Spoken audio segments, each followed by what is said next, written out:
Hello, on est lundi et je vous prends pour démarrer une nouvelle semaine de vlog.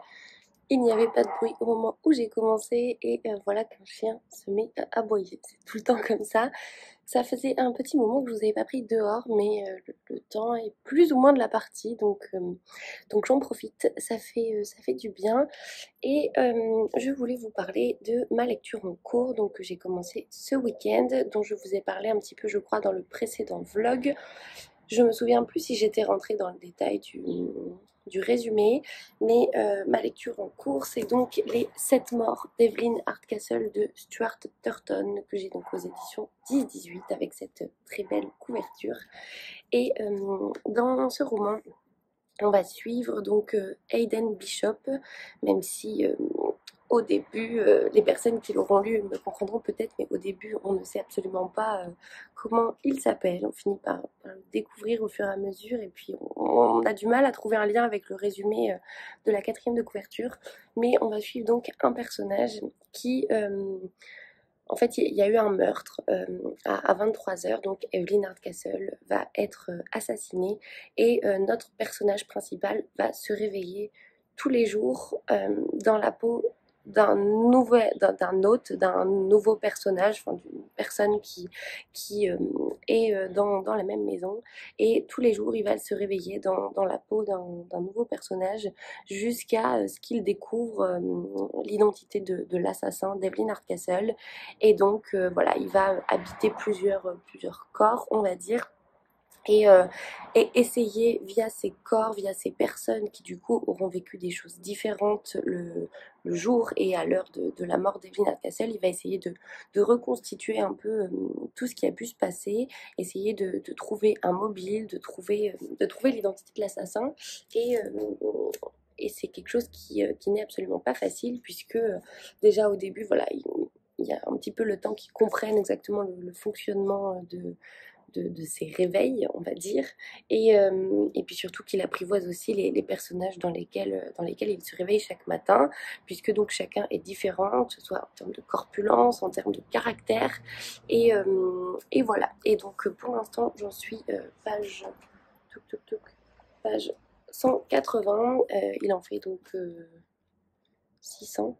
597, et j'aime beaucoup. Je trouve qu'on a pas mal de rythme, pas mal de mystère, le fait qu'on change de personnage tous les jours entre guillemets, et qu'il y ait pas mal d'alternance de chapitres. Je trouve que ça se lit assez bien. C'est peut-être une lecture que j'aurais préféré lire en automne, parce que l'atmosphère un petit peu pluvieuse de ce manoir, cette grande maison bourgeoise, se prêterait peut-être plus à l'automne, mais bon, ça ne me dérange pas, et je passe un super moment. Je le lis donc en lecture commune avec un petit groupe, dont Cécilia. Je suis désolée pour le bruit, on va laisser passer. Et voilà, donc voilà pour ma lecture en cours. Je vais essayer de poursuivre. Là, je viens de finir de travailler. Je suis pas chez moi ce soir, mais parce qu'on a quelque chose à fêter avec mon chéri. Et voilà, mais je vais essayer d'avancer soit en rentrant, soit sinon demain, et puis je vous en reparlerai à ce moment-là. Demain, j'ai prévu d'aller en librairie. Ça fait un petit moment que j'avais envie de faire un petit tour chez Mola, même si j'y vais assez régulièrement, mais je vous en avais parlé les dernières fois. J'avais été relativement raisonnable, puisque mon anniversaire était en approche et que je ne voulais pas craquer pour des livres qui peut-être me seraient offerts pour mon anniversaire. Et d'ailleurs, j'ai bien eu raison de ne pas le faire avant, sinon je pense que j'aurais des doublons. Et voilà, maintenant que du coup mon anniversaire est passé, j'avais très envie d'aller en librairie, d'autant plus que je suis en vacances à la fin de la semaine, là, vendredi, et donc après je m'en vais, je partirai directement à l'étranger, donc je n'aurai pas le temps d'y aller. Et voilà, donc je vous montrerai peut-être ce qu'il en est de mon passage en librairie, et puis surtout je vous ferai un petit book haul à mon retour. Voilà, je vous dis à demain, au mercredi.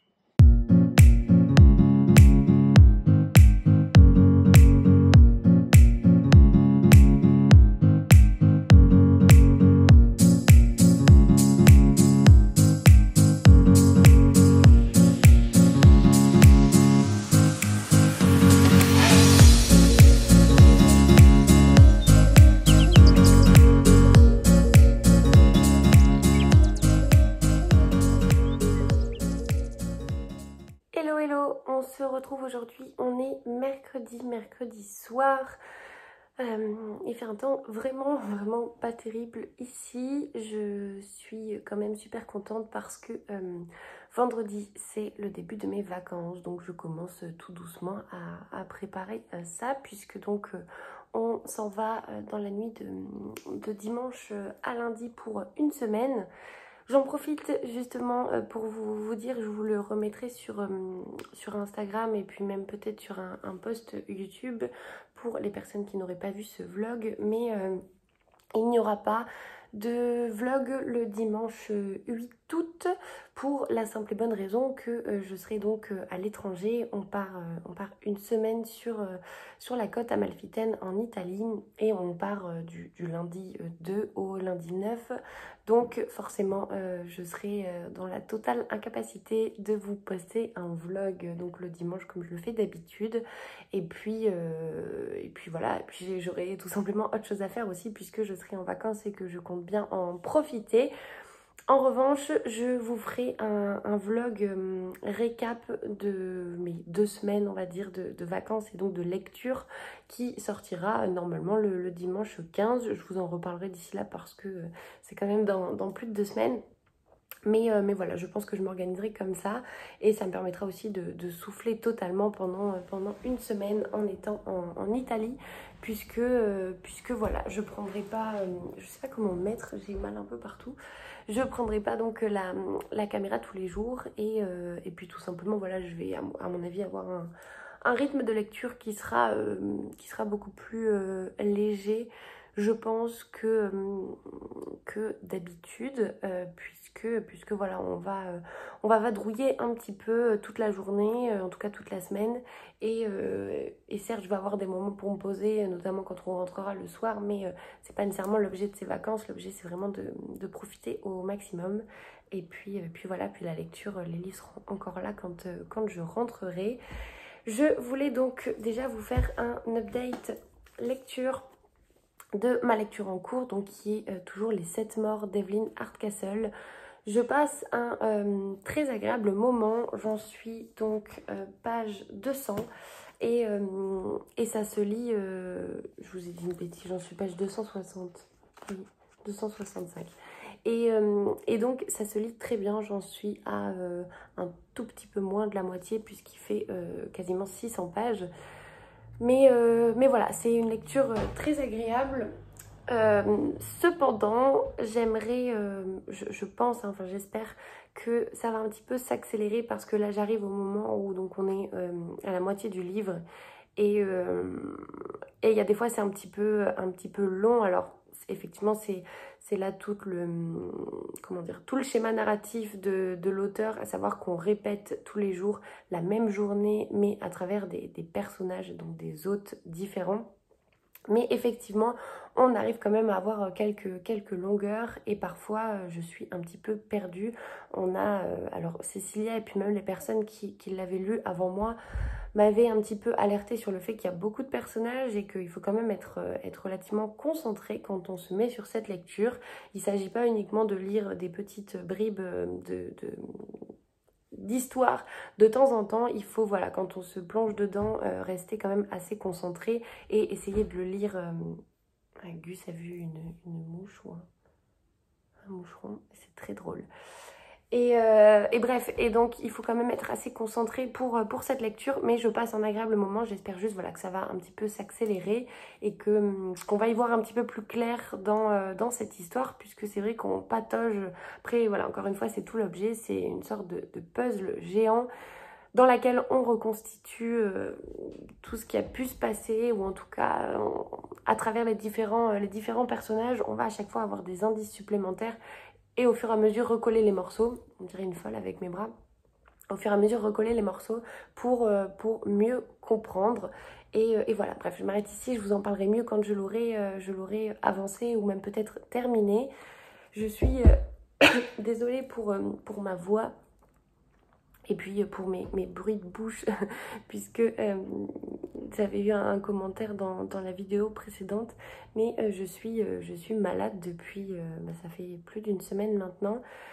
L'impression d'avoir un petit peu un rhume mélangé à, voilà, je tousse, j'éternue beaucoup, je me mouche beaucoup et je pense que ça s'entend un peu à ma voix. J'ai parfois la voix qui tire et je peine à trouver mes mots, à trouver du souffle pour vous parler.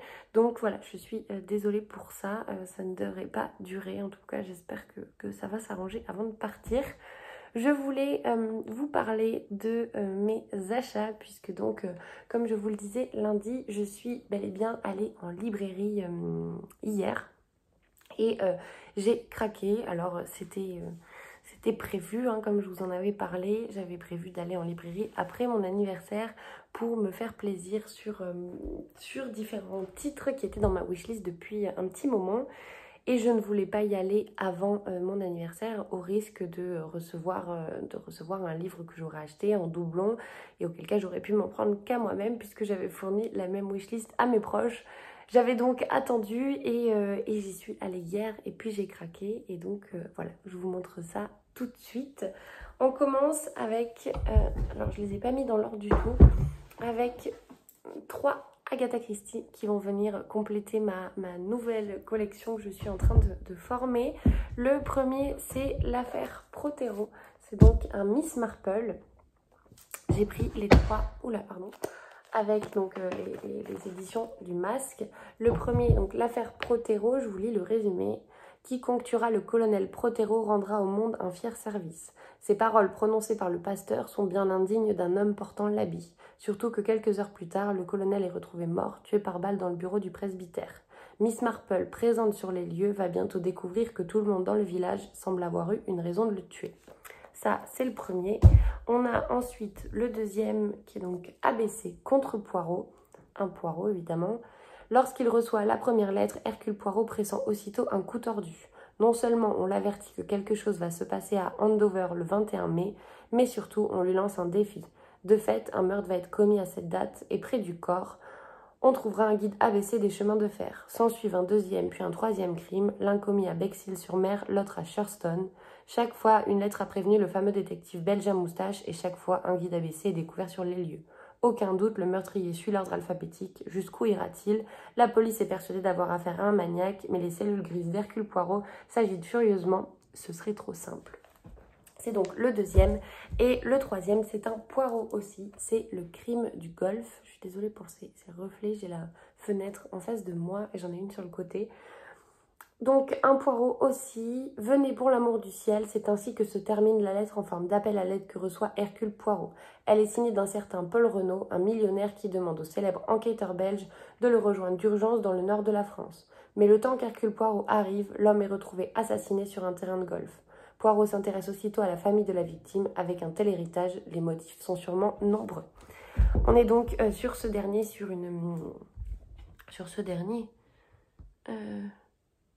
oui, en tout cas, voilà, sur le dernier, sur une histoire, sur des secrets de famille, des histoires de famille. Et vous savez que j'aime beaucoup ce genre de roman. Donc, j'ai super hâte. Je sais pas exactement par lequel je commencerai, sachant qu'en plus, j'en ai plusieurs dans ma palle dont je vous ai déjà parlé. Mais l'affaire Protéro me tente beaucoup. En plus, je crois, si je ne dis pas de bêtises, que c'est le premier Miss Marple qui a écrit Agatha Christie. Donc, ce serait l'occasion de découvrir Miss Marple, puisque jusqu'ici j'ai découvert donc Poirot avec la mystérieuse affaire de Styles, mais je ne connais pas encore Miss Marple ou même les Beresford et d'autres personnages qui sont mis en scène par Agatha Christie. Donc ce serait l'occasion.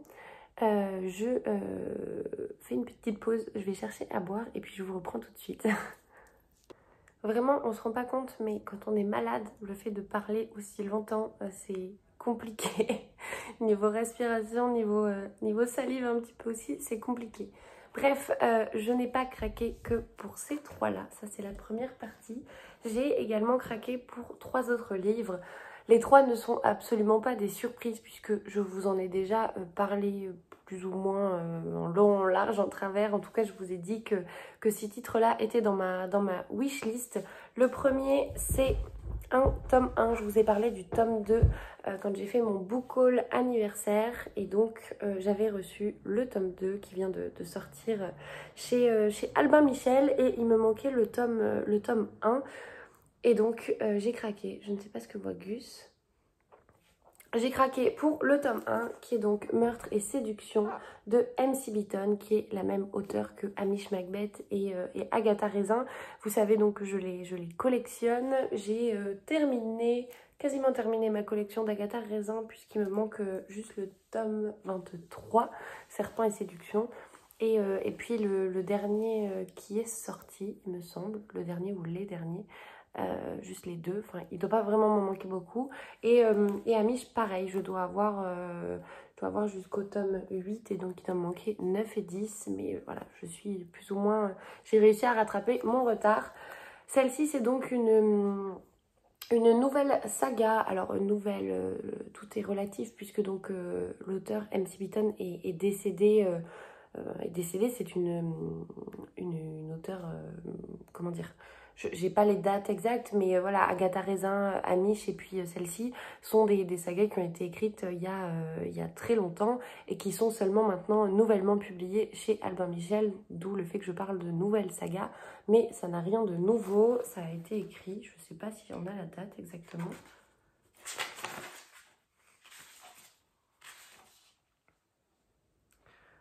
Alors, 2003, édition originale anglaise parue sous le titre 2003. Donc, alors, j'ai pas la date d'écriture, mais toujours est-il que c'est paru donc en 2003 en version anglaise. J'aime trop ces couvertures et puis ce dos qui est totalement dans la veine de ce qui avait été fait pour Agatha et pour Amish. Et donc, on va découvrir un nouveau personnage qui est le personnage de Lady Rose. Belle et rebelle, telle est Lady Rose, après s'être compromise avec les suffragettes au grand désespoir de ses parents, la jeune fille de bonne famille fait une entrée désastreuse dans la haute société londonienne, ce qui ne dissuade pas un lord aux allures distinguées de lui faire les yeux doux. Très louche selon le père de Lady Rose, qui charge le capitaine Harry Cathcart, aristocrate désargenté, d'en savoir plus sur le prétendant. En démasquant un imposteur, Harry se découvre des talents de détective privé et la possibilité de gagner une petite fortune. Lorsqu'au beau milieu d'une réception, un meurtre est commis, il propose à Lady Rose de faire équipe avec lui. L'occasion idéale pour l'indocile jeune femme d'échapper à la chasse au mari. Et c'est un personnage qui a l'air d'être relativement sympathique, un petit peu peut-être naïf et innocent, je sais pas. En tout cas, c'est mon ressenti après la lecture de cette quatrième de couve. Mais s'il faut, pas du tout. S'il faut, c'est tout l'opposé. J'ai très très hâte de démarrer cette saga. Je pense que je lirai ça assez vite. Qui plus est, c'est toujours, je trouve, enfin pas plus intéressant, mais plus attractif de commencer une saga qui commence juste, où là par exemple il n'y a que 2 tomes qui sont sortis, contrairement effectivement au Agatha Raisin où voilà, on commence, quand j'ai commencé ma collection il y avait déjà 25 tomes qui étaient sortis, donc effectivement c'est un petit peu plus décourageant si je puis dire de se lancer dans une saga comme ça, parce qu'on sait que voilà, on a quand même beaucoup de matière et à la fois c'est hyper excitant parce qu'on a toujours plein de tomes à lire devant soi. Et voilà, donc je pense que je le lirai assez rapidement et je vous en parlerai dans la foulée. Il fait donc, je ne sais pas si je vous l'ai dit, il fait 300 pages, 297. Ça se lit donc très rapidement. Et voilà. Les 2 autres pour lesquels j'ai craqué, j'ai l'impression que ça ne va jamais s'arrêter, ce book haul de La mort qui tue. C'est donc un Franck Tillier. Vous connaissez, si vous regardez ses vlogs, en tout cas si vous avez regardé les précédents, il n'y a pas très longtemps. J'ai découvert cet auteur tout récemment. Je sais que voilà, c'est un auteur de polar qui est très connu et puis reconnu, mais il m'a fallu un certain temps avant de franchir le cap. Et j'ai lu donc 1991 et le manuscrit inachevé, 1991 qui est le dernier livre qu'a écrit l'auteur, mais qui reprend la première enquête de son personnage Charcot qu'il avait mis en place X années avant. Et le manuscrit inachevé qui est donc un livre qui se lit de manière indépendante de la saga Charcot. Et j'avais adoré, je vous en avais parlé dans un vlog précédent. Ah, je suis désolée, je suis partie me moucher, mais c'est pas possible d'être dans un état pareil. Je pense que ça se voit à ma tête. Je disais donc, le manuscrit inachevé, je l'ai lu, dévoré et puis surtout adoré. Et vous aviez été très nombreuses à me dire que vous me conseilliez de lire la suite entre guillemets du manuscrit inachevé qui est Il était deux fois, assez rapidement suite donc à la lecture du manuscrit inachevé, parce que on a apparemment des échos entre les deux, des références, notamment dans Il était deux fois, qui rappellent le manuscrit inachevé. Et c'est mieux d'avoir un laps de temps assez restreint entre ces deux lectures pour justement être capable de peut-être capter des messages un peu subtils qui auraient été mis dans cette histoire, des références. Et voilà, donc j'ai craqué pour Il était deux fois de Franck Thillier, évidemment, aux éditions Pocket, dans la continuité du manuscrit inachevé que j'avais. Je vous montre d'ailleurs, voilà, la couverture de 1991, mais bon, je pense que Franck Thillier n'est plus à présenter pour beaucoup. Le résumé, donc on est en 2008, Julie, 17 ans, disparaît en ne laissant comme trace que son vélo posé contre un arbre. Son père, le lieutenant de gendarmerie Gabriel Moscato, se lance alors dans une enquête aussi désespérée qu'effrénée, jusqu'à ce jour où ses pas le mènent à l'hôtel de la Falaise. Là, le propriétaire lui donne accès à son registre et lui propose de le consulter dans la chambre 29 au 2e étage. Mais exténué par un mois de vaines recherches, Gabriel finit par s'endormir. Quand il se réveille, rien n'est plus pareil. Il se trouve dans la chambre 7 au rez-de-chaussée. Contre la fenêtre s'écrase une pluie d'oiseaux morts et 12 ans ont passé. On est en 2020. Julie n'a pas été retrouvée. Ce résumé me tente beaucoup, même si à première vue j'ai du mal à comprendre le lien avec le manuscrit inachevé, si ce n'est qu'on parle de disparition de jeunes filles et que c'est quand même une thématique qui est au centre du manuscrit inachevé. Donc je verrai bien, mais cette enquête me tente bien. C'est ce que je vous dis avec tous les livres dont je vous parle en ce moment, j'ai l'impression. Alors, ok, donc en fait je crois qu'il se lit. C'est un peu bizarre. Alors, je vais vous montrer. En fait, il se lit à l'endroit. Dans le sens où là, voilà, ça c'est à l'endroit.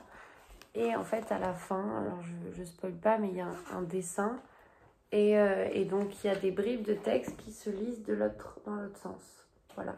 Si typiquement je le lis comme ça, c'est à l'envers pour moi. Donc, il faut retourner le livre.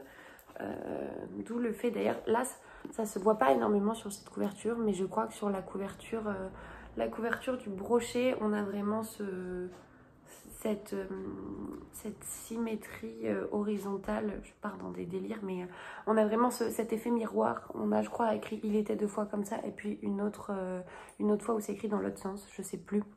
Bref, voilà, ce livre me fait hyper envie. Et pareil, je vous en parlerai quand je le lirai, mais je pense que c'est le genre de livre qui ne va pas traîner dans ma palle. Et voilà. Et le dernier, enfin, parce que ce book haul va durer 10 jours si ça continue, c'est un tome 5. Alors, Gus est en train de farfouiller dans sa litière. J'ai l'impression que je vais jamais y arriver entre le moment où je me mouche, je viens encore de me moucher, un peu plus les yeux qui se ferment, et Gus qui farfouille dans sa litière pile à ce moment-là. Je ne vais jamais y arriver. Bref, le dernier livre pour lequel j'ai craqué, c'est un tome 5. C'est un auteur dont je vous ai pareil beaucoup parlé, puisqu'il s'agit d'M.J. Arlidge. M.J. Arlidge, c'est donc l'auteur qui a écrit Amstramgram, Il court le furet, La maison de poupée. Donc ça, c'est les 3 premiers tomes que j'ai lus. Il me reste le 4e à lire qui s'appelle Au feu les pompiers, que j'ai dans ma palle. Ce sont donc, comme à chaque fois, des lectures que je fais en lecture commune avec Margot du compte 1000 lectures. Et donc là, on va très certainement lire le tome 4 en août ou en septembre. On a dit qu'on s'en reparlerait, mais certainement dans ces eaux-là. Et je n'avais en fait que les 4 premiers dans ma palle. Donc, si on veut continuer notre lecture, potentiellement lire le tome 5, 6 et 7, je sais plus combien il y en a. Il fallait que je me procure au moins le 5. Et donc, c'est chose faite puisque j'ai craqué pour Oxygène. Je vais pas vous lire le résumé parce que de ce qu'on m'a dit, il y a quand même un léger spoil et je n'ai pas encore lu le tome 4, donc j'aimerais bien ne pas être spoilée, mais on retrouve notre enquêtrice Hélène Grace, qui est donc un personnage que moi j'apprécie beaucoup, qui est assez travaillée, qui a son caractère, qui est très forte, dont en tout cas je suis un peu admirative. Et voilà, j'aime beaucoup passer des moments avec ce personnage, avec également d'autres membres de la police de cette équipe. Et c'est toujours un plaisir de retrouver Ellen Grace, donc j'ai encore plus hâte déjà de lire le tome 4 et de me rassurer en me disant que j'ai déjà le 5 dans ma palle. Voilà, donc il s'appelle Oxygène et c'est la suite de Au feu les pompiers. Je sais pas si on a... Non, évidemment, quand il est sorti, hein, j'ai plus l'ordre. Je sais même pas celui qui vient après celui-là. Mais bref, il faudrait que je vous en reparle à un moment. Voilà donc pour mes 6 petits achats en librairie. 6 petits nouveaux qui viennent donc s'ajouter à ma palle. Et voilà, je m'arrête ici pour aujourd'hui. Je vais aller me reposer un peu, me moucher, lire, enfin bref, essayer de guérir un petit peu parce que c'est compliqué. Et voilà, et je vous reprends plus tard.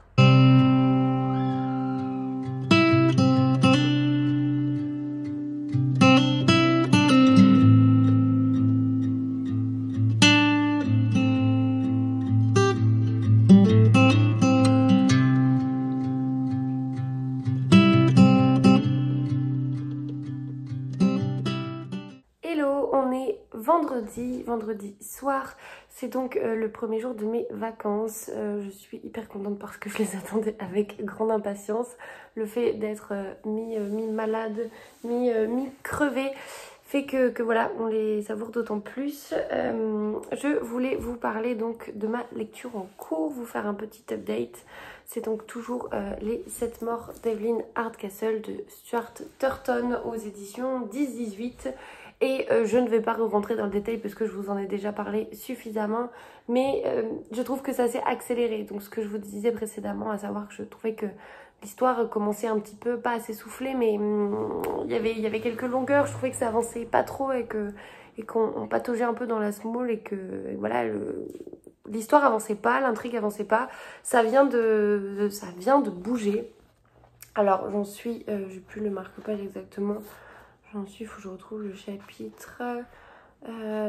J'en suis donc page 378. Je lis comme une tortue, c'est une catastrophe. Il me faudra une semaine pour lire 600 pages.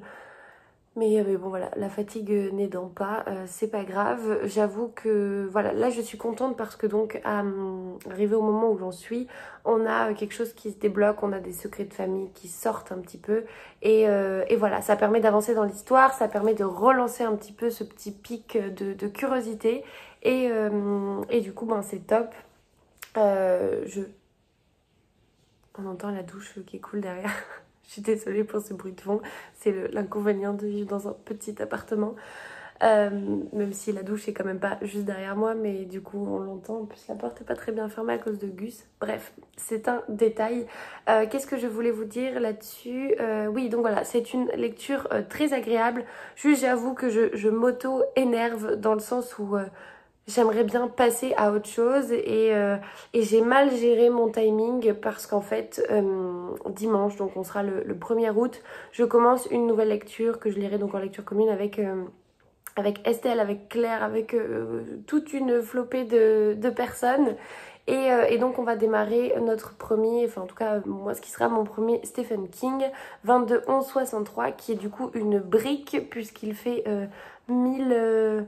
il fait un tout petit peu plus de 1000 pages, je crois, dans la version livre de poche. Et du coup, en fait, bon, c'est pas tout à fait à la hauteur parce qu'il fait 600 pages, mais j'aurais enchaîné 2 briques et j'avoue que j'aurais bien aimé, idéalement, pouvoir lire un petit livre, soit un Agatha Christie de 100 et quelques pages, soit pas nécessairement un Agatha Christie parce que j'en ai lu un juste avant, mais j'ai d'autres livres dans ma palle qui se lisent assez rapidement, ou même un Agatha Raisin ou un Amish. Et voilà, et finalement j'aurais pas le temps, ceci dit bon c'est pas très grave, mais voilà, j'avoue qu'enchaîner 2 pavés c'est quand même particulier. Mais bref, je passe donc un super moment de lecture et voilà, j'arrête de vous en parler pour l'instant parce que, bon là j'avais quelque chose à vous dire, mais le but c'est pas que je fasse traîner ça sur toute la semaine, même si vous me direz on est déjà vendredi et depuis lundi je ne vous ai parlé que de cette lecture parce qu'en fait littéralement je ne lis que ça. Mais c'est pas grave puisque donc voilà, il y a des semaines comme ça et puis voilà, c'est aussi la vie, on s'adapte. la fatigue notamment, les vacances, le changement de rythme aussi au quotidien. Et voilà. Bref, j'arrête toute... Non mais Loulou, il est en train de m'amener sa ficelle pour que je joue. Ça c'est vraiment son grand jeu. Je vais essayer de le faire venir ici. Viens. Voilà. Typiquement, c'est... Vous savez, c'est les ficelles qui entourent les colis là. Enfin, c'est même pas une ficelle, c'est une espèce de lanière en plastique. Et ça, c'est son grand truc. C'est... Hop. Allez. Il va la chercher comme un chien me la ramène pour que je joue avec lui. C'est trop drôle. Bref, c'est pas du tout ça que je voulais vous dire. J'ai reçu un colis aujourd'hui.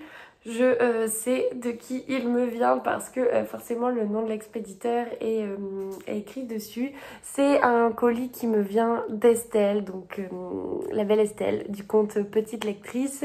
Et voilà, donc elle me l'avait dit, donc c'est sans surprise, mais je ne sais pas ce que c'est. J'ai simplement préouvert l'enveloppe, mais à l'intérieur tout est emballé. Donc voilà, je vais ouvrir ça avec vous. Je vous montre donc l'enveloppe qui est pré-ouverte. On a... Alors, il n'y a pas un suspense de folie non plus parce que tout a une forme plus ou moins reconnaissable. C'est donc une jolie petite carte qui vient en plus du magazine Flow, qui est un magazine que j'adore. Et avec un gentil mot d'Estelle pour mon anniversaire.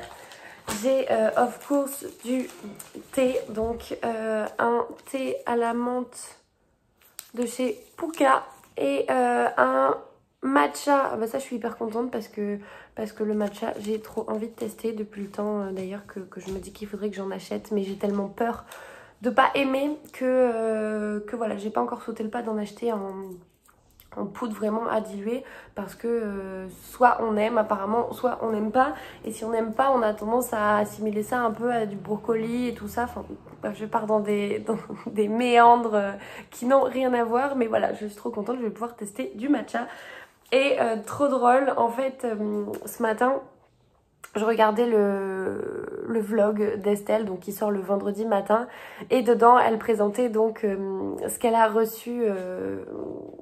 Alors Estelle est une semaine avant moi, donc c'était pas ce vendredi matin, mais moi j'ai regardé son vlog ce matin. Et donc en fait elle présentait une réception qu'elle avait eue du thé avec Clipper. Et donc du coup moi aussi je vais pouvoir découvrir ces deux variétés de thé. On a donc un Épice and Love et un chai, thé vert chai bio. J'ai jamais goûté le thé vert chai, donc ce sera l'occasion. Et du coup bah, je suis trop contente. Ça c'était la première chose. La deuxième, alors promis je ne sais pas ce que c'est mais elle a quand même pris le soin de bien emballer tout ça. Donc vous l'aurez deviné, je pense que c'est un joli marque-page. Hop, elle va bien ne pas l'abîmer. Et il est trop beau. Il est trop joli. Il est parfait en plus pour l'été. On a le chapeau, la to-do list, le téléphone, du pamplemousse, enfin bref, il y a tout ce qu'il faut pour symboliser l'été. Et je suis trop contente, moi qui suis fan, on n'a jamais assez de marque-page, je suis trop contente. Et alors promis, je ne sais pas ce que c'est, ce n'est pas du tout un livre, je ne vois pas de quoi on parle. J'adore juste le petit autocollant, un moment chez Mémé, qui est donc un lieu pas très loin de chez Estelle, donc sur la côte d'Azur. Rends-moi le papier Loulou. C'est donc un lieu pas très loin de chez Estelle sur la côte d'Azur dont elle parle assez régulièrement dans ses derniers carnets de bord. Parce que donc c'est une nouvelle librairie qui fait et du neuf et de l'occasion, et je crois il y a même un endroit pour... Enfin c'est un café librairie. Elle vous en parle mieux que moi, hein, je n'y suis jamais allée, donc voilà. Mais je suis très touchée du coup d'avoir un petit paquet qui vient de là-bas. Et je vais donc l'ouvrir avec vous. Je n'ai aucune idée de ce que c'est, si ce n'est que c'est un livre en format poche. Et forcément on a Gus qui n'est jamais très loin. Descendez-moi.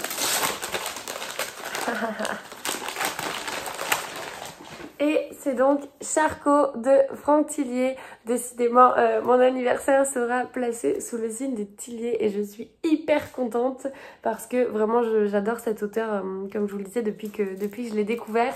Et mon objectif c'est de lire toute sa saga et celle de Charcot et les one-shots qu'il a pu écrire de manière indépendante. Je ne vais pas vous parler du résumé parce que ce n'est pas le premier tome. N'hésitez pas en tout cas voilà, à en discuter avec moi dans les commentaires ou même en MP sur Instagram si vous le souhaitez. Il est trop beau et je suis ravie. Donc merci pour tout Estelle. T'es tellement mignonne. C'est un plaisir les rencontres. Les rencontres Booksta comme ça et j'espère tellement qu'on aura l'occasion de très vite, parce que avoir l'occasion je sais qu'on l'aura, mais avoir l'occasion très vite de se voir en vrai parce que voilà, c'est un plaisir d'échanger au quotidien et puis c'est tellement touchant de recevoir une petite attention pour son anniversaire, ça fait chaud au cœur. Voilà, je m'arrête donc ici, on est vendredi soir et nous allons aller dîner en ville ce soir pour marquer le début de nos vacances.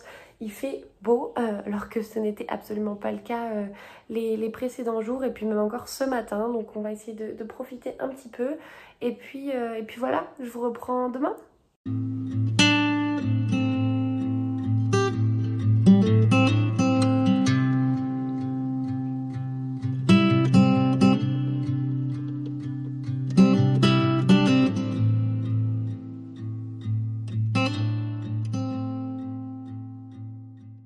Hello, je vous prends, on est dimanche matin, il est 8h. J'essaie de faire assez vite parce que la journée va être chargée. On part donc dans la nuit de dimanche à lundi, donc la nuit qui va suivre. Et mes parents viennent du coup aujourd'hui récupérer Gus, puisque il y a une voiture qui passe. Pour que bébé Gus voilà, soit en pension chez ses grands-parents pendant notre semaine de vacances. Donc j'ai toute une logistique à préparer, plus les bagages, les valises, etc. etc. Donc je vais m'arrêter ici. Avant ça, je voulais vous parler de ma lecture des 7 morts d'Evelyn Hardcastle, que donc j'ai terminé. Alors là, je n'ai pas le livre avec moi, je suis dehors et le livre est à l'intérieur. Mais j'ai adoré cette lecture. Je vous disais, quand je vous ai pris la dernière fois, que j'avais besoin un petit peu que ça s'accélère parce que je trouvais que arrivé à la moitié du livre, il se passait pas, il se passait pas grand chose, mais que ça commençait un petit peu à s'essouffler et que j'attendais un pic, un petit rebondissement. Et concrètement, c'est ce qui s'est passé. Donc j'ai adoré ma deuxième partie de lecture. Il y a eu pas mal de rebondissements, pas mal de fausses, c'est même pas des fausses pistes, c'est qu'en fait on explore tout de manière totalement différente au travers différents personnages. Et quand on croit enfin tenir la solution, quand on croit que c'est terminé, et ben non, en fait, il se passe encore quelque chose. Donc j'ai totalement été surprise par le dénouement et j'ai adoré cette lecture. C'est une lecture, c'est labyrinthique, on passe par plein de chemins. Et c'est super, c'est surprenant, en vrai, c'est une vraie expérience de lecture très particulière parce que le cerveau est toujours en action et voilà, on est toujours en train de réfléchir à telle ou telle chose et à telle ou telle possibilité et j'adore ce genre de lecture. Donc voilà, j'ai passé un super moment, je voulais vous en parler, vous clôturer un petit peu ce vlog en vous parlant de cette lecture. J'en ai attaqué une autre hier soir, qui est donc 22-11-63 de Stephen King, mais je vous en parlerai mieux dans le prochain vlog. Je m'arrête ici pour celui-ci. Je pense que niveau durée, ça devrait à peu près aller. On a un peu de bruit dans la rue, je suis désolée. J'espère que ça s'entendra pas trop. Je disais donc que je m'arrête ici pour ce vlog. J'espère que vous avez passé un agréable moment en ma compagnie. Moi je suis super impatiente à l'idée de partir en vacances. Je vous le disais donc en début de vlog, il n'y aura pas de vlog dimanche prochain, le 8 août. En revanche, je vous en ferai un qui fera un récap un petit peu de mes 2 semaines de vacances et de lecture. Et j'espère que ce vlog là vous plaira. Et voilà, je m'arrête ici. J'espère que vous avez trouvé de nouvelles suggestions et que je vous ai donné envie de découvrir certains titres. Et puis d'ici là, je vous dis à la prochaine.